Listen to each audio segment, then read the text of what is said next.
Olha só, ele é um dos gatos mais eficientes, se não o mais eficiente entre todos eles para caçar, sabia, pai? Não. Não sabia.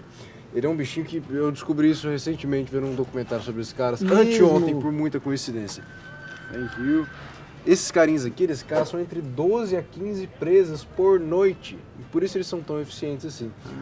Logicamente, pequenas presas, ratinhos e passarinhos por aí, talvez até E ele insetos. ocorre na África. Ocorre na África. Ele é um bicho de desertos, por isso De deserto, é. O gato da areia, né? Gato O das sandcat. areias. Also, just want to point out the terrain. Look at that one, tropical, grass, dense bush. This one, sand, tunnels, Sure. desert. Everything is designed for the animal. Now we're on the Jurassic Park. So just pause here for 1 second, Siobhan. So these are an endemic species to India called really? a mugger crocodile or a marsh crocodile. We can get out.